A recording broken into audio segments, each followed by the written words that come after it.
Hey, gang, it's me, Dr. Steve, and I know that many of you have been following with great interest the recent presidential election in Argentina with the landslide win for the man many are calling the Argentinian Trump, Javier Milei. He won by double digits over their finance minister, who oversaw, if you can believe it, an economy ravaged by 140% inflation. Milei is promising a new economic beginning for Argentina, replacing the peso with the dollar as a way to stabilize their currency, slashing government spending, and even abolishing their central bank, which he said is non negotiable. All as we unfortunately languish under the guise of Bidenomics here in the States. Joining me to talk about the latest is a fellow Argentinian born and raised in Buenos Aires, tech expert and entrepreneur, Brian Golod. Brian, a warm welcome to you. Thanks so much for being with us. Thank you so much for having me. It's a pleasure to be here. You, Appreciate it. you, you have to unravel a mystery for me. I say Argentinian only because I can't resolve. Is it Argentine or is it Argentine? Give me the expert view here.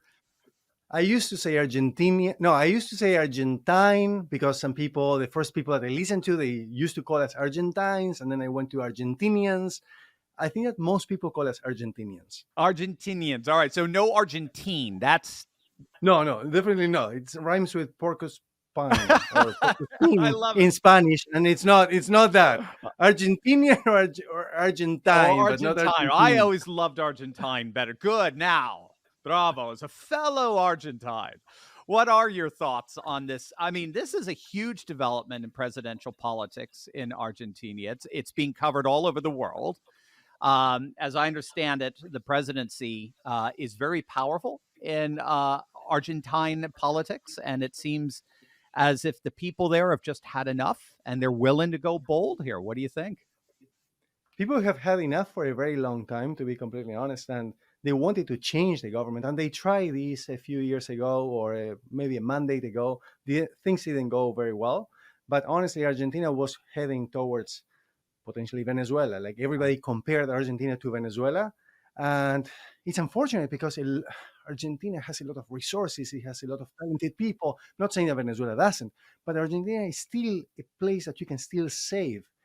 And this guy, Javier Milei, in 2 years, he was able to turn things around completely in terms of gaining that confidence from the people that he wants to give the power back to. And it's unbelievable what he's been able to give. Hope alone is massive. Yeah. Massive to be able to say, I am here for you, and truly mean it. And you can, if you truly listen to his words, you're like, wow, this guy truly cares to get this country back on its feet. And for me, it was like I was watching from the sidelines, from here, from North America, looking at it and wishing that please do not let anyone take over these votes, to steal the votes, to steal the election. This is something that we've heard about. Well, we were so worried about it with the runoff prior to this one. Yeah. Yeah, absolutely. So I truly believe in the future. I truly believe that there is an opportunity. But just like Javier Milei has said, it will require a lot of effort. This is not like overnight. This is not like, all of a sudden I take over, I take office, and things are going to change. No, we all need to work together to make this happen. Unfortunately, there is a big divide between those who voted for him and those who didn't. But I truly believe that he's going to represent absolutely everyone. Right. What we were talking a little bit before the interview. I'm just curious. As I understand the Argentinian economy, it's a mystery for economists. You mentioned the abundant natural resources. Its population is relatively well college educated. I think it's over 20%, which is higher than Brazil's. It's a fairly large population. I think it's the fourth largest nation in Latin America, for 46 million. And yet it economically struggles. Both in the center right, center left, they haven't been able to turn it around. So that's hence why someone so unique as Milei. Do you have any insights behind this economic mystery, this struggle for Argentina? 100%. So I had the benefit of having lived. I was born and raised in Argentina. I lived there for almost 20 years, and I've been here in North America for almost 20 years as well. In December now, this month is going to be 20 years. And it puzzles me, like, how do people actually manage to survive? Mm, They're not living, they're surviving. mm, But how do they manage to survive? With these crazy inflation rates, 140% is actually on average. So you have some areas that are significantly higher. For example, your food basket. Food basket is actually 400% inflation year over year, which is crazy, right? What about gas to be able to bring into your vehicles, to be able to drive, right? And look, there's oil. They produce oil, and there's no gas. You cannot actually afford gas. So when I look at it from here, just like you do, I'm like, is this a mystery? Is this science fiction? The things that happen in Argentina, you're like, no, this cannot be yeah. happening. This is a joke. This is an April Fool's joke. But I tell you, somehow people do survive, and people do go on vacation, and people do treat themselves. And you're like, I just don't understand. They pay, and they pay in installments, and they pay in pesos today. You talked about the dollar, so we can go into that in a moment. But they pay in pesos today in 12 installments, 24 installments, 36 installments. And I don't get it, because the inflation will make sure that those businesses that are giving so many installments, or the banks, they will not be getting their actual value, because over time that thing that you are paying for will decrease. The value will decrease, Right. right? The money that you're actually paying towards paying for that service, or that product. So I'm like, how does that country work? It doesn't work, right? They're printing a lot of money. The central bank, like you were saying, prints a lot of money, and that generates a lot of inflation. So that's why Javier Milei is saying no more central bank, because it's been printing money like crazy. And we did have one-to-one parity. In the 90s, we had 1 peso, $1. Mm, But then it skyrocketed. It went in 2001. There was a big economic crisis and social crisis, and then it got out of hand. And for many years, it was controlled. But over the last year, it went to 1,000 pesos for $1. If you wanted to wow. buy, oh my God, it's Wa- insane. It's Wow. honestly, it's insane what they are doing with that country. Wow. Wow. Yeah, and I think just by going and adopting the dollar in a sense, he's just going to that sort of default currency and just removing the middleman. What do you think of these reforms? I mean, he's talking about. I mean, these are bold. We're talking ending the nation's central bank, replacing the overinflated currency with the USD. Um, do you see economic recovery as possible? What? I see economic recovery. They will, in my opinion, it will be much better in the near future than it's ever been in the last at least 70 years. Let's remember that Argentina was one of the top countries in the world. Okay, it was better than Germany. It Yeah. was better than France. It was very similar in terms of um, each person's the average GDP per Yeah. person. But that was in the Yeah. 1920s Yeah. or 1910s. Okay, it's been a very long time. Now, can it actually recover? Yes, but as I was mentioning before, it will take time. It's not going to happen overnight. So they need to actually allow him to make certain big decisions that are going to impact this, that are going to influence the ultimate outcome of the country. Now, with regards to the central bank, like I was saying, and with regards to politics, there's so many ministries out there, so many people working in the government just sucking the money, the blood out of the country, right? That don't do absolutely anything. Oh, I am a friend of so and so I'm going to get a ministry, right? I'm the husband of the spouse of the wife of. I'm going to get something from the government. Just basically blood sucking out of the government, out of the country. So it's impossible to run a country that way. So that's why he's coming and he's saying, "I don't need you. Yeah. I don't need you. Yeah, I don't yeah, need you. I yeah. don't need Yeah, you." And have you seen that video of him where he put oh up my God, right? amazing. Oh, it's He's just like so great. leaving like four people to run the entire country, and he believes that honestly that the government is there to be an obstacle. Right, The government doesn't actually solve much, to be completely honest. right, It just makes things so ineffective and so inefficient. right. Yeah. It is. It's I mean, it's this is, and it's just so amazing. He's been able to break through that Hmm. stagnation that Hmm. created this over the last 4 or 5 decades, and it's wonderful. And again, it's something we're seeing around the world in many ways. Just we call them bootleggers when the political establishment no longer gives the people what they're demanding for. They're going to look elsewhere. Like just like when they make alcohol illegal and the people want to drink, they're going to go find bootleggers who are going to sell them the alcohol. And Javier Milei is one of Trump in many ways was the same thing. We're seeing it all throughout Georgia Maloney and Europe and Yeah. so forth. I'm curious just to your notion of his interest in crypto. He seems to be taking some inspiration from Nayib Bukele of the president of El Salvador, who introduced Bitcoin investments into their national budget. Uh, and I understand crypto is relatively popular in Argentina. I think I came across a stat of about 5 million regular users of crypto. So do you see cryptocurrency playing a role in Argentina's recovery? Potentially to preserve the the value of whatever it is that they end up earning, whatever professionals end up earning. Because what is it that people do typically? We need to understand the culture and how it is that people behave on a day-to-day or month-to-month basis. When professionals go to work and they get their paychecks on a month-to-month basis, what do they do with it? Besides paying their overinflated products and services and rent and mortgage and whatnot, what do? They actually buy US dollars. Hmm. So if they can actually get more confidence, Right. or they will trust that crypto is actually going to be safer to save their Right. money in for the Right. future, then they can potentially end up switching over. But as we know, cryptocurrency has become more of a mainstream, but has not been as easy to actually use to pay for products or services. It has not been that adopted worldwide. Right. So we're not there yet. For Argentinian people, the one thing that to understand is they have a lot of problems to deal with, from economy, from safety, right? There are a lot of Hmm. there's this big crisis. There are a lot of changes. So adding one more variable could potentially help. But honestly, if you understand Argentinians, what do? They purchase American dollars. That's what they truly value, and that's why Javier Milei says nobody wants the peso. Let's get Right. rid of this peso. We've been inflating this economy constantly, just giving pesos, but nobody wants them. What people actually want and what they trust is the American dollar. That's what's stable. Right. Right. Fascinating. It's so interesting. This is amazing stuff. And again, it's so exciting. For those who follow this channel, they know what's happening in Argentina is not an isolated phenomenon. The world is going in many ways through a major recalibration away from globalism and more around nationalist and populist sentiments.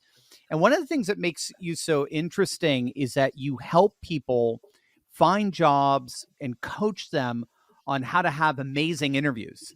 Because if they don't have a good interview, forget. Like as you say, I've seen some of your own social media interviews, and you pointed out it doesn't matter what resume you have or CV you have. If you have a bad interview, you bomb that interview, you ain't going anywhere. That is a gateway. I think that's so true. So obviously, with the past COVID policies or even the prevalence of wokeness in the corporate world, have you noticed any new trends among job searches these days? We get a lot of people on this channel who are looking to make maybe a lateral move. They're not too comfortable in a woke environment. They want to find something where they share the values a bit more. Have you noticed any trends like that going on? Yeah, absolutely, 100%. So what happens with people right now is that people value their time, their personal time, significantly more than anything else.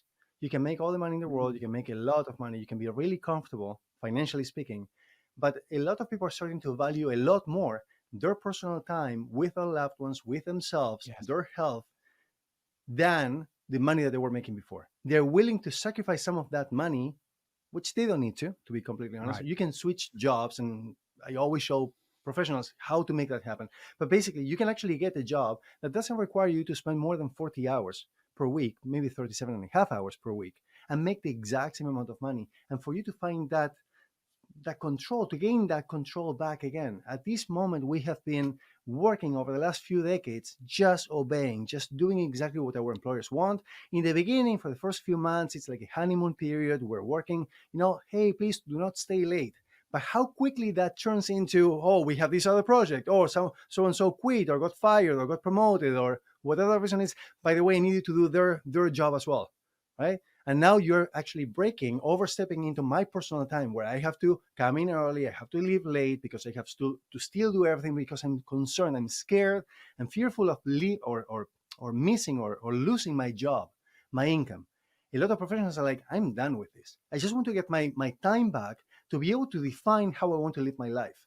So now a lot of, and I love this. I personally love this, and I love because I stand behind this. People are starting to realize I want to find a connection with myself, with my values, with what I stand for, with what I want to do, with what brings me happiness and fulfillment and joy and excitement. What do I want to wake up and jump out of bed every single day to do? Do I want to keep on doing this and the rat race and climbing up the corporate ladder? I'll tell you, a lot of professionals have realized that the race is not how quickly you can climb up the corporate ladder, but how quickly you can climb out of the corporate ladder. Yeah, I love it. So for those who don't have a good job at this moment and they have a lot of, they don't have necessarily work-life balance, the first job or the first step is get a job or get a career opportunity that gives you that work-life balance. But what do you do after? How do you actually gain those 2,000 hours that you are giving to your employer, gain them back so that you can actually basically step out of corporate to just live your life the way that you want to live it? There are ways to be able to make that happen, but you need to work towards it. It doesn't happen overnight, but you can certainly do that as long as you're making progress towards that objective. If you really want to gain control back, you can totally do that.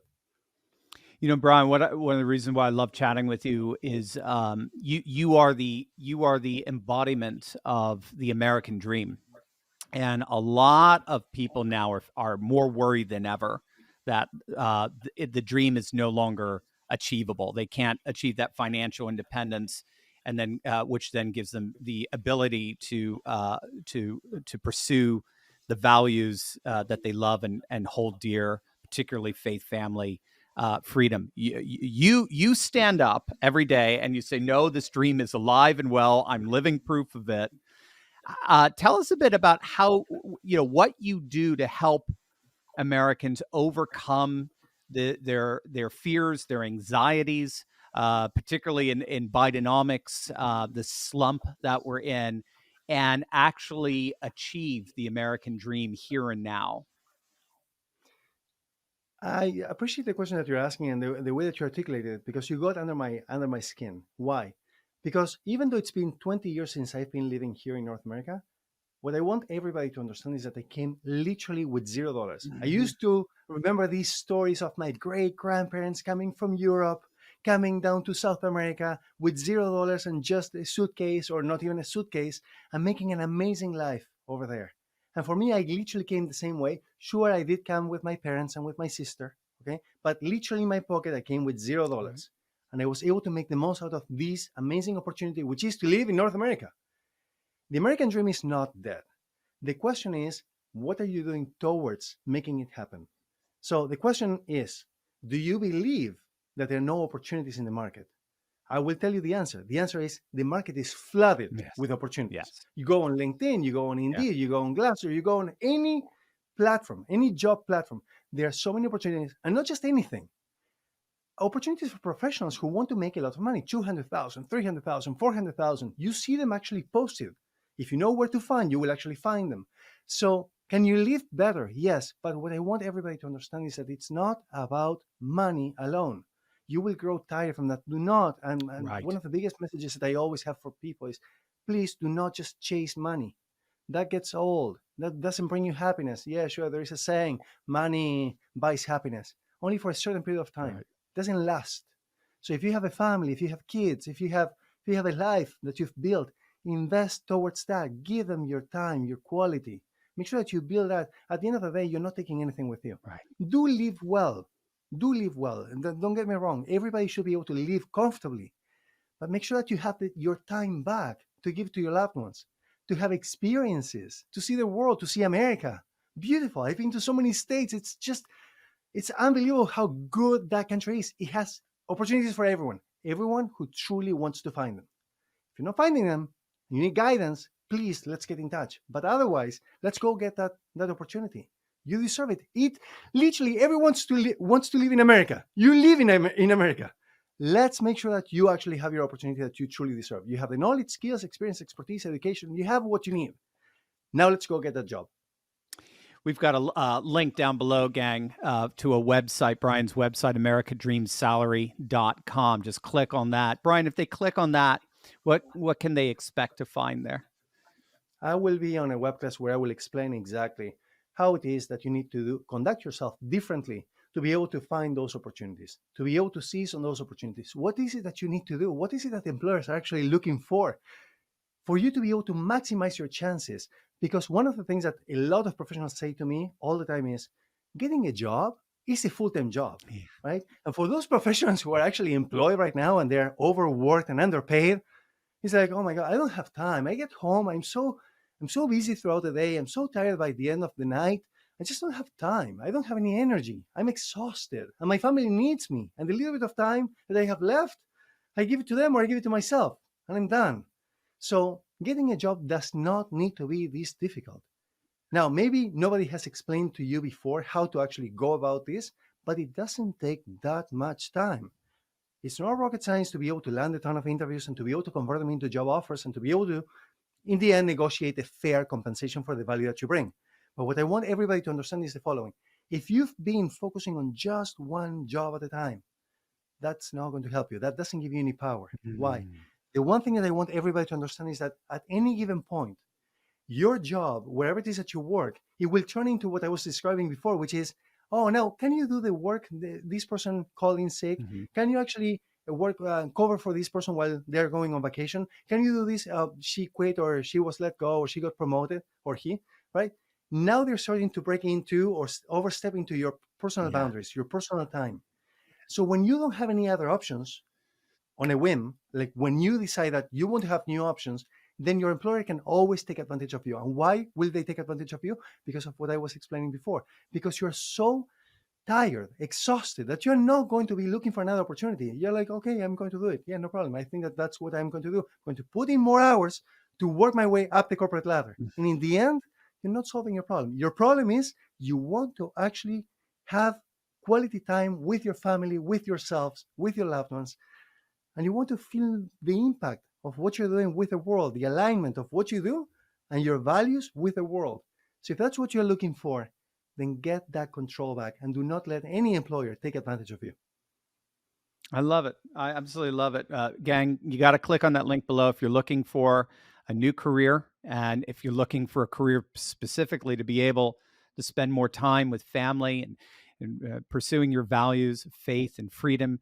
Click on the link below. Brian is your mentor. He's amazing. Again, he doesn't preach to us. He lives it. He is a living embodiment of precisely what he provides. So, Brian Golod, thank you so much for the. This is wonderful.